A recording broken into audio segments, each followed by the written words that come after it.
Good afternoon, everyone. Today, my CIP group and I would like to talk to you about Warren Easton Charter High School and how we plan to reform it through our action plan.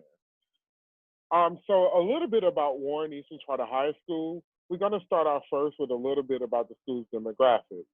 Warren Easton Charter High School is a 986 student populated school in the city of New Orleans. The school has a rich history in achieving for Black students.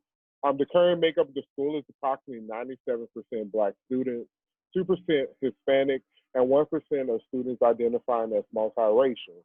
The demographics of the staff is also predominantly African American Black, with 97% of the staff being of that nationality or ethnicity, and 3% of white, Asian, and multicultural background teachers as well. The school offers a variety of different levels of educational experiences for the students, from technical type activities to also academic activities such as robotics and things of that nature. A little bit about the power structure of Warren Easton. In going into the power structure of Warren Easton, it is governed by a board of trustees. The board of trustees consisted of 8 members with an elected president of those members.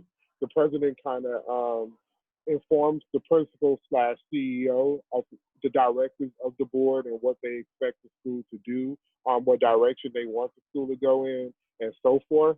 And from that, we have the principal, like I said, and the CEO, which oversees the entire daily operations of the school and enforces what the board of trustees expects of the school. He does have some type of independent authority as well over the school. As in his role, he oversees a leadership team which consists of 3 assistant principals, with the first assistant principal being over the 9th grade academy, the second assistant principal being over the 10th and 11th grade academies, and the last assistant principal being over the 12th grade academy. All 3 assistant principals oversee the academic areas of their respective grade levels. They also are essentially the coaches of those teachers that need observations and such to make sure that academic rigor is still in process. From that leadership team, we also have a dean of discipline, which oversees the culture of the school and the security team to make sure all rules and regulations are enforced. And under them, we have our set of teachers that just actually do what it says, teach. We have no instructional coaches. No teachers that are instructional coaches at this moment. And under the teachers, we have the student population.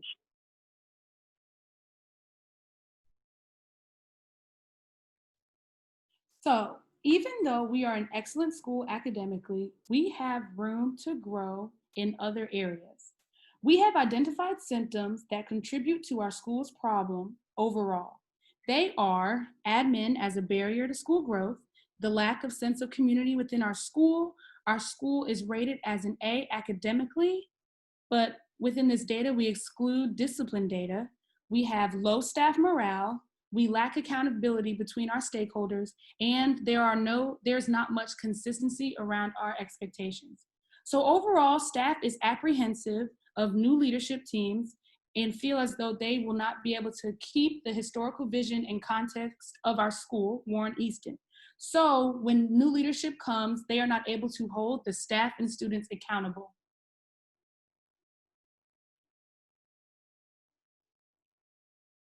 Thinking about our symptoms, we have narrowed down our root problems to be lack of trust between teachers and leadership, and then also lack of accountability.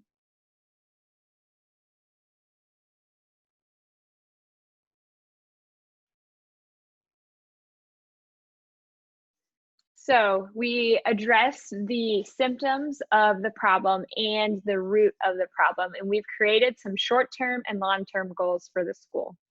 The short-term goals are to adjust leadership's mindset, because if we don't adjust the leadership's mindset, we won't be able to create an impact on the teacher and student level. And we're going to do this by utilizing a conversation by using school climate data and using that in a conflict resolution conversation that we practice in class with the leadership team. Our long-term goals is to build trust among staff, between staff and leadership, increase accountability measures with staff around professionalism, and analyze all data that comes through, not just academic data.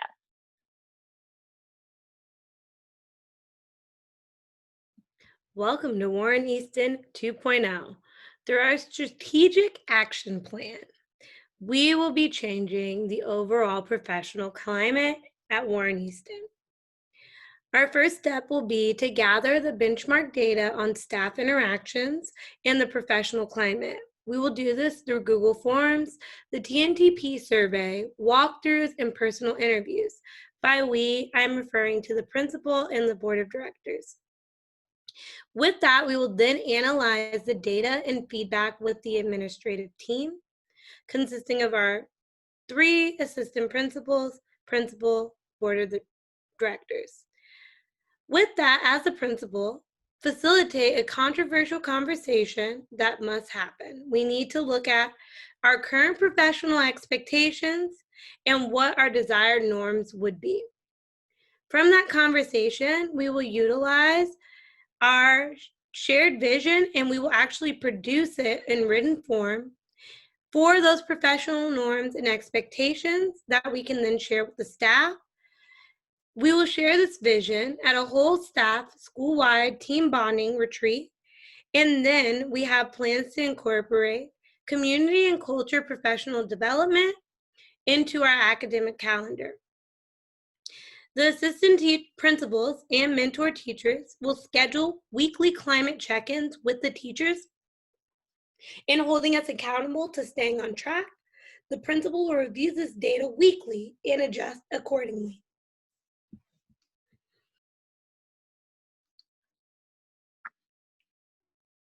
We're going to take a dive into some of the resources that we created for our action plans. We're going to start with our rubric. Take it away. So some of the symptoms discussed was the lack of sense of community, low staff morale, and the lack of accountability from stakeholders. That is why we are implementing the use of the school climate rubric.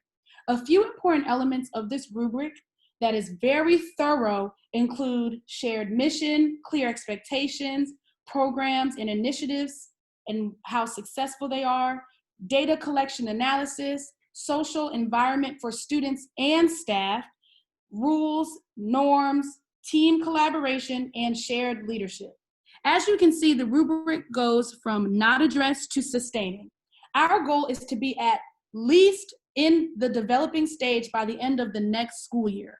Our goal is to be sustaining, of course, but given our current school climate, we know that it will take time and consistency to get to our goal. All right, before we implement the rubric, we do want to see where our school's at in terms of culture. So we built this quiz, this forms, just to see where everyone is at. So this asks questions about staff interactions, whether if there's a perception of a shared value, and if all staff feel like they are supported. And so we hope that once the staff takes this, they're able to show us where we're at, and then from there we can, further make some steps and some action plans to address those issues.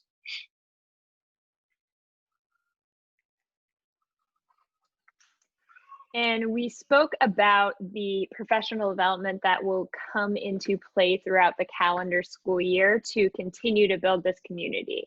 I've provided some examples of strong PD that we have utilized at my school, and looking at these different types of things that we're kind of trying to build is grounding in our mission. We did a professional development around we are proud, and we're proud to be a part of our school. This next PowerPoint deals with communication and effectively communicating as a team. And then finally, this last piece deals with growth mindset. And these are a couple of examples that can be utilized throughout the school year at our school.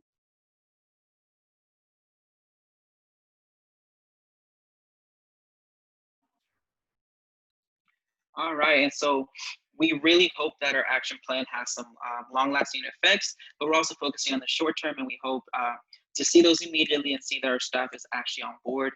So we are hoping to set that professional norm, right? And so we want that to be something that everyone is abiding by and that everyone is on board with. So our very first step is that we're hoping to see that the professional norm is set and that there are weekly observations and feedback given based on the rubric that we just showed you. We hope that our bonding retreat that we will have is effective in building that staff buy-in. We want 100% of teachers are consistent with the culture at least 90% of the time.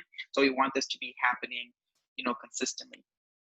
Lastly, for short term, we want the principal to be implementing changes weekly after considering data and feedback. So we actually want a principal that's receptive to feedback and is actually implementing to make the experience for staff, students, and everyone else very positive. Long term, we do want to see that 100% of the staff is abiding by our professional norms that we set. We want the staff to be holding each other accountable consistently. That's, the staff, the teachers, also the leaders on the campus as well. And we hope to see that this growth and collaborative culture becomes evident in our school, especially as everyone is consistently holding each other accountable and abiding by those norms that we set. Finally, to end our presentation in this quote, alone we can do so little, together we can do so much. This is our goal for the school.